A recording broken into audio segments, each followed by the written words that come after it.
perform. So the next thing that we need to understand is, as an action for us, inshallah, when you guys grow up, or when you're already, some of you are grown up, so when you reach adulthood and that age, Hajj is obligatory, or it is a first ritual to be performed by everyone. So it is fun. And the reason why I'm emphasizing on this point is, some of us think, there are some special conditions for Hajj, and probably, so let's also understand the conditions. And because there are some misconceptions here as well that people have. So let's understand. There are mainly 5 conditions of Hajj. Obviously, the first one is that a person should be Muslim, because for kuffar and non-Muslims, our rituals and our fundamental elements that Allah subhanahu wa ta'ala asks us to do as Muslims are not really applicable. So person should be Muslim, they should be an adult, and they should be of sound mind. I mean, this means they should not be insane. They should, if a person is insane or is not in the right state of mind, then obviously Hajj is not obligatory for them, because they will not be able to probably perform the rituals the right way. So you should be a Muslim, you should be an adult, you should have a sound mind, you should be free, because in those days there were many slaves who were captives. So if you are a slave, then you have probably multiple duties to perform, and your master may not allow you to even go, because of everything that you have to do. So you have to be free, and slaves in those times did not have that free will. Last one is being able to do it. Being able to do it means that you should be physically fit, obviously, because it can be a tiring journey when you are going and when you're traveling. And this is even for today, because there is a huge movement of people. There are millions of people who move at the same time and all of this. So it can be tiring because of the heat, because of the condition, because of weather. So you have to be physically fit. And the second thing is that you should be able to do it financially. This point on financially, what does it mean? That you should have the provisions, you should have the money. These days, it means that you should have the money to pay for the ticket, or to fly and stay, whatever your stay is, and all of this you should have the financials. Now the misconception here is that some people say things like, I still have to save money to build my house, so I will not perform Hajj right now, or they delay for conditions that are not true. I still have to marry my daughter, for example. It's an important duty, right? We understand this. And having a house is also an important thing for for your peace of mind and everything else. However, we need to understand that these are the 5 conditions of Hajj. The moment you have money that is enough to perform Hajj, and obviously you don't need to take a loan, it should be your own money, and Islam is a very practical religion from that standpoint. So you have the money and you are physically fit and you fulfill all of these conditions, Hajj is obligatory. All of the other things and all of the other things or excuses that shaitan puts in our mind are not true. So this is something that I wanted to emphasize about Hajj. The other thing is to really understand, because when you understand the actions that we perform or what happens around Hajj, you understand why do we really do this, why Allah subhanahu wa ta'ala is asking and it is making obligatory for us to go through the Hajj. So we will be discussing about that. Yes, Ahmad, question. Go ahead. So does this mean that kids can't go to Hajj? I'll tell you. So kids can go to Hajj, but once they turn adult, that's when it counts. And the reason is that once you are an adult, you will really understand things, and because it also has something related to physical fitness, because it's a tiring journey and all. So Allah subhanahu wa ta'ala did not made it first for kids. But once you become an adult, it becomes first, and that's when it gets really counted for you. Okay. Kids can go, but it's a tiring journey. And when small kids are accompanying their parents, it may not be the case for all of them, but still, parents can also get distracted with kids asking for something or something. So they are not able to focus on their prayers, which is the core of Hajj as well. So basically, who will tell me what is Hajj? Who can answer me this question? What is Hajj? Hajj is a ritual which is performed by Muslims to worship Allah. Yes, very good. So I heard Umar. Umar said that Hajj is a ritual performed by Muslims. Ahmed, you were saying something as well? I was saying that Hajj is a month of the year in which you go to Makkah and do tawaf of the Kaaba to worship Allah. Yes, there are multiple rituals. We will talk about some of them in the upcoming slides. But yes, you're right. It is in a specific month you go and you perform the tawaf of the Kaaba as well. There are certain things that you do. Excellent answer. Both of you are right. Anyone else?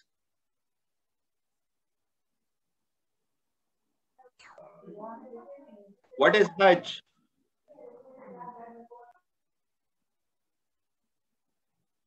Yes, Shayan, go ahead. Okay, so Hajj is, from what I know, is the fifth pillar of Islam, and it became obligatory in the 9th year of Hijrah. And Hajj is an act of Hazrat Ibrahim alayhi salam, which is obligatory on every Muslim who can complete the can be able to do it, who is able to do it. Okay. And yeah. I think the literal meaning of it is the intention of going on pilgrimage. Yes. Thank you so much, Shayan. Thanks a lot. Excellent answer. Now, let me tell you guys the how we should also see Hajj in a different way. What really is Hajj?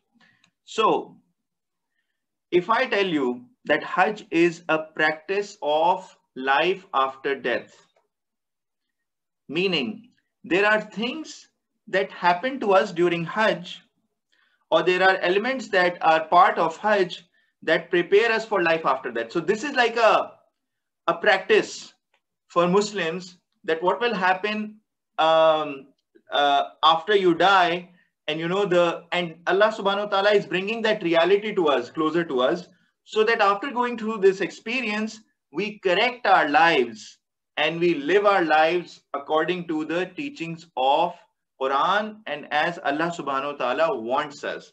So let me show you some examples. Why am I saying that it is a practice of life after that? So it is preparing us for what are the things that will happen after we die. And I think it is very important because we understand that this life is a test. It's a test of people, if someone will do good or someone will do bad, and if you will be on the right path or the wrong path. So Allah subhanahu wa ta'ala has given us this book of guidance, which is the Holy Quran. Now Allah subhanahu wa ta'ala also says in the Holy Quran, there will be a day of judgment. These are the things that happens after death. So I think, so practically going through this experience, thinking it this way, makes us believe that yes, these things are real. And this is actually the practice, or this is what I will go through. So let me show you a few examples. Why am I saying that it is a practice of life after that? And here I need everybody's full attention. Are all of you with me? Alhamdulillah. Alhamdulillah. Alhamdulillah. Alhamdulillah. Alhamdulillah. Great. So now please guys, if you have other windows, if you have any distractions, shut everything, focus on the screen and to what I am saying. And then you will see why I say that Hajj is a practice of life after that. So let's start. The first thing, what happens during Hajj is you leave behind everything. You leave behind your car, your house, your bank balance, your relatives, your family, everything behind, right? You cannot take your car, right? Regardless of how rich you are, you cannot say, I'm going to drive my way to the Hajj. I know my way. Even if you're living in Saudi, it's not really allowed. So you're supposed to take the transportation you're supposed to take. And even in those days, and you cannot say, no, I need the comfort of my house. So I need my bed and all of those things in my house. I can move. Or you can say, I have so much bank balance. So, I will not really follow the things because I'm rich. So, I'm different. Or you can say that, if your relatives, obviously you are with your family, those members who are performing Hajj with you, that's something different. But generally, the majority of your relatives and family you leave behind. Yes, Ahmed, you were saying something. Isn't that just being sassy? Sorry? Isn't that just being sassy? Yeah. So what I'm telling you is, you're right.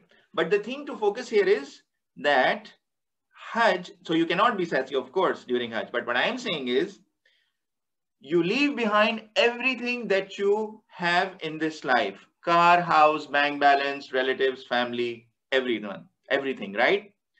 So when you die, do you guys agree with me that nothing goes with us? So when we die, also, when we pass on from this life, we don't take anything with us, regardless of you are Muslim, non-Muslim or anything. You don't take things to your grave, right? You don't have your credit card in your, in your pocket while you're inside the grave, or, the keys of your car or your house, right? You don't have them. So it's similar. In Hajj, when you leave for Hajj, in this journey, you leave behind everything you have in this life. Just like when you die, nothing goes with you. You don't take your car keys, credit card, whatever, and these things, right? So this is the number one similarity. The starting point. This journey is preparing us for life after that. That's the point that I told you. The first point is, just like we leave behind everything in this life, when we go for Hajj, similarly, at death, after that, we don't take anything like this as well. Let's go and see what is point number 2. You all have seen this dress that we wear during Hajj, right? This is called a shroud, or ihram, generally people say. Although ihram basically means it's a state, it's not this dress, but this is a shroud that we wear. It's a 2-piece cloth, white cloth, and everyone has to wear the same. Have you seen any male member wearing a black or a blue or a matching, blue and a gray with stripes and this style? Has anyone seen this before? Anyone wearing any different colors or different styles? No, right? We don't. So the only dress that you're allowed to wear is 2 pieces of white cloth, which are the shrouds that you wear, one on the top and one to cover the bottom part of the body. So that's what you wear when you go for Hajj. Similarity after that. So when you die, again, you are wrapped in white sheets of cloth. And generally there are 2. People have some additional just so that they don't open up and all of that. But that's how you are wrapped. Same thing, after you die, you are wrapped. So you're starting a journey, leaving behind everything, and you're wearing the same dress, 2 pieces of cloth. The only difference is in Hajj, you are standing, while after death, you're laying down, right? So that's similarity number 2. Are you all with me? Alhamdulillah. Alhamdulillah. Alhamdulillah. Alhamdulillah. Alhamdulillah. Very good. So this is the second similarity. The third one. When you are inside, so there is a ritual for those of you who don't know, that you go to a place, a designated place that is called Mina. In Mina, you spend a few nights, depending on when you arrive, before going to the main Arafah, which is an open ground. So I'll show you that as well. So in Mina, what happens is there are many tents that are set up. And in those tents, all the pilgrims are collected, and everyone, I mean, if you're paying a lot, then you may get some nice beds like the left ones. But if you're paying normal, you may get the right ones. But regardless of this, everyone gets a defined space. It's a small space where you hardly fit your body. So when you look at it, it's like, in these rooms, the rooms can be small, they can be big and all of that. But the important point is everybody is wearing those 2 pieces of cloth, and they're all lying together in a very small space. So you cannot say, by the way, I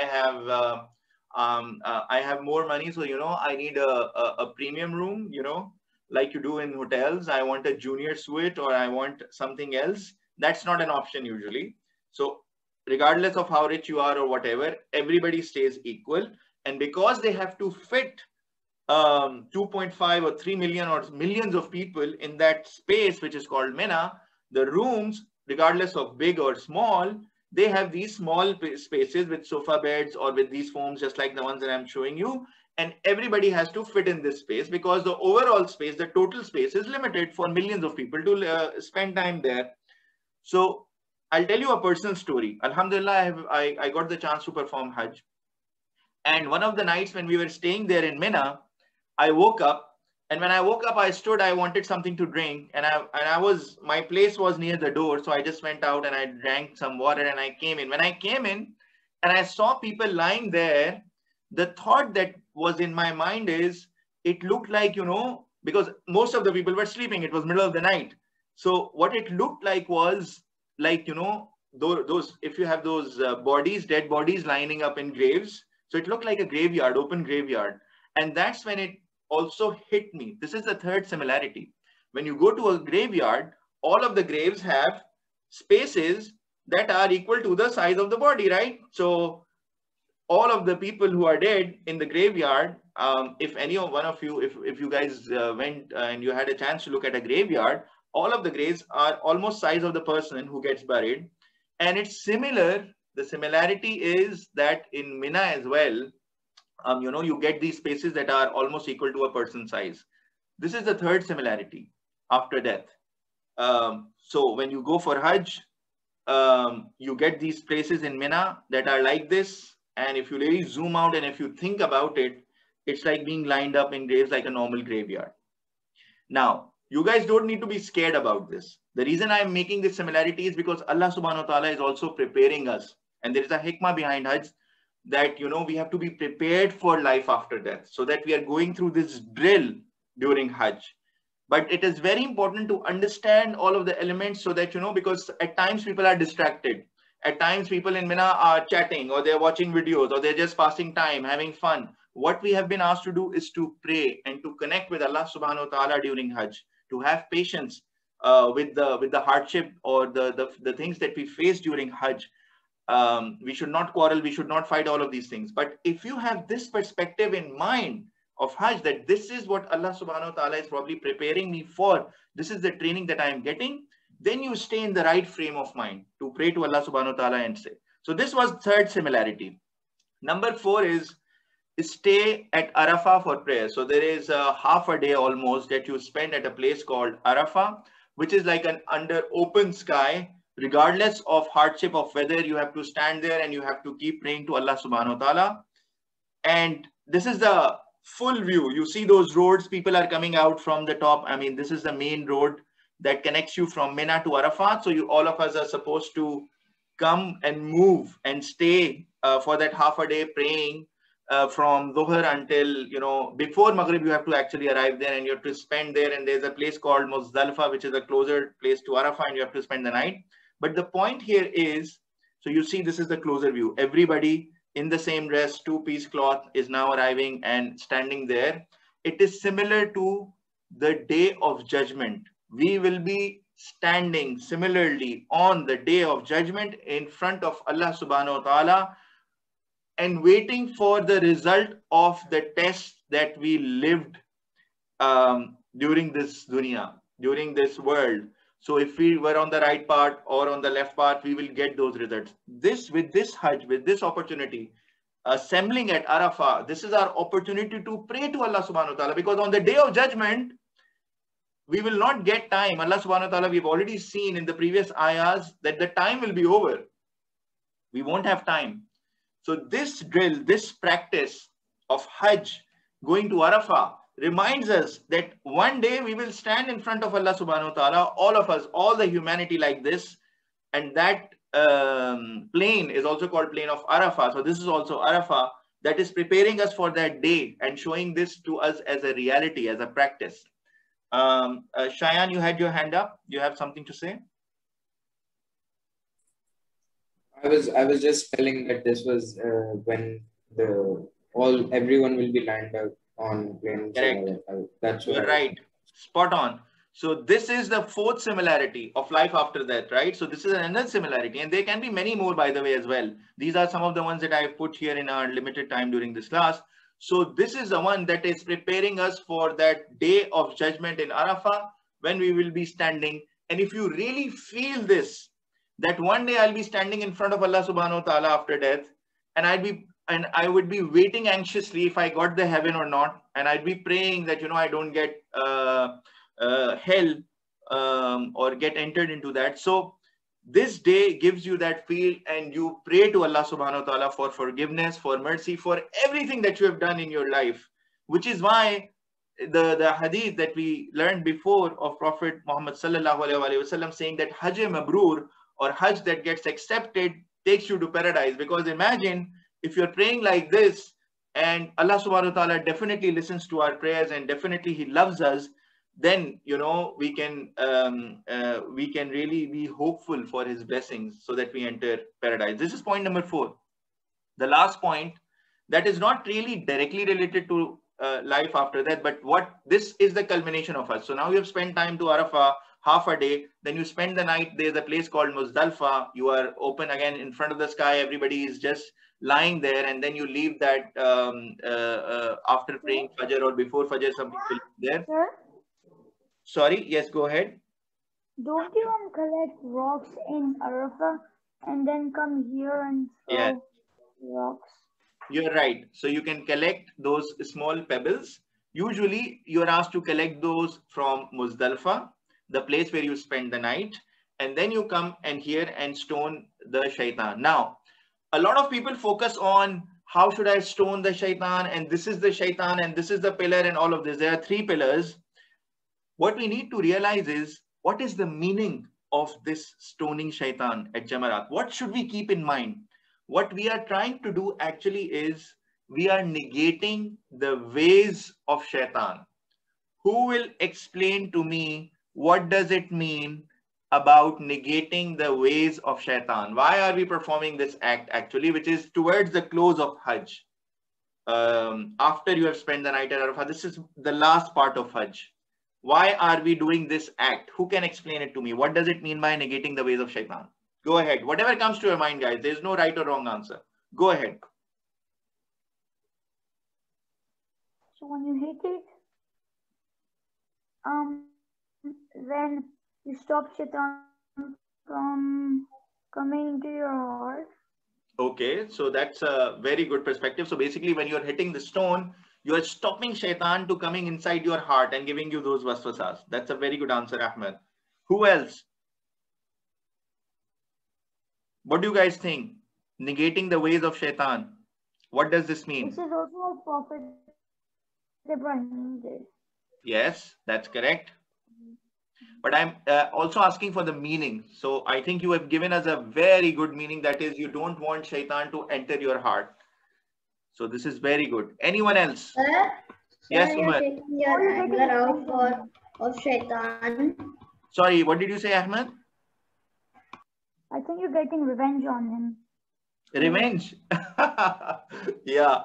I mean, some people do feel like as well, some people are hitting it so hard out of fury that this is the actual shaitan and I'm hitting him. I saw this video of a person. Sir, so he was so angry. Maybe it is used to take your anger out of all the stress. And then he was so angry that he threw his slipper on the... Yeah. So both of you are right. Both of you are right. Some people get angry. Ahmad is saying that there was a person who was angry, was throwing things and like his slipper, and Umar also said that you're taking your anger out to shaitan, that he's bad and everything else. I think we should always perform the ritual the way we have been told. So we should not really try to transgress, or we should not try to do something extra or whatever. So we have been told to throw these pebbles to shaitan, or these pillars that are representing shaitan. The thing that is negating the ways of shaitan, actually when you're throwing those pebbles, yes, you are praying to Allah subhanahu wa ta'ala that we protect us from shaitan. And we also pray this every time we start our lecture. A'udhu billahi minash shaitanir rajim. May Allah subhanahu wa ta'ala bring us into, or we seek protection from Allah subhanahu wa ta'ala from shaitan. So the important thing here is that we are making this promise to ourselves. Our Hajj is about to end. We are making this promise that we will not follow the ways of shaitan. This is very important. And this is also Hajj Mabrur, or Hajj getting accepted, because what happens is, right after Hajj, you try to change things in yourself. You try to become a better Muslim. You negate the ways of shaitan. So if you are involved in something related to interest, if you are involved in something bad deeds, if you're watching movies which are not good, or anything like that, then you make a promise to yourself after this act that I will not follow the ways of shaitan. This is a promise that you're making to yourself. That's how your life completely changes and transforms after Hajj. Because first of all, you understand that this is the practice that I am having, or the practice that I'm going through this drill, that is preparing me for life after death. Just like I came here in 2 pieces of cloth. I have nothing. I don't have my car, privilege. Everybody is equal. There is no senior, junior, whatever. Everyone is equal over there. And then, you know, it's like we are living a life like we are living in a graveyard with the small spaces. I have to be patient with people. I have to bear them. And then open ground of Arafah, it's like the day of judgment. After going through that entire experience, you really believe that yes, there will be a day of judgment. So I better correct my life. I should stop all the things that I was doing that may be the ways of shaitan or things that shaitan wants me to do. So the last act, or towards the end, the act that you do is you throw these pebbles, and in your heart, you're saying, I will not follow shaitan. Who do you throw pebbles to? The person or the thing that you don't like, right? You want to hit them. You want to harm them. And then this is what you're saying, that I will try to correct my life after Hajj, which is why this is one of the most important thing that we need to keep in our mind. And inshallah, Hajj Mabrur is, and pray to Allah subhanahu wa ta'ala to grant us Hajj Mabrur to all of us, inshallah. So I hope there were a few things that I tried to explain to you guys about Hajj and the intention of it and how we should think about it so that we can benefit the most from this ritual. Versus there are people who spend their time in Mina, okay, so I have 3, 4, 5 days, okay, let me just watch this, or let me just play games, or let me just be distracted. Okay, in Arafah, okay, I have to spend half a day, so let me chat with my friend and let me catch up with him and all of that. This is a very personal ritual. We have to follow, we have to pray, we have to establish that connection with Allah subhanahu wa ta'ala. Even when distractions come during Hajj, we have to be patient. If something is not available, if there is heat, if air condition goes off, if there are plates, you run out of plate during food, people start to quarrel, people start to fight, people want things for themselves. This is where our patience is also getting tested. It is not easy to manage 2.5 million, 3 million people at the same place. So there are hardships that come our way when you perform Hajj. So that should be our mindset, that first of all, we'll have patience. And then this is the practice or the drill that Allah subhanahu wa ta'ala wants us to go through during Hajj. So let's move forward. We have taken some time on this topic because I thought that it was important. Inshallah, now let's move forward with our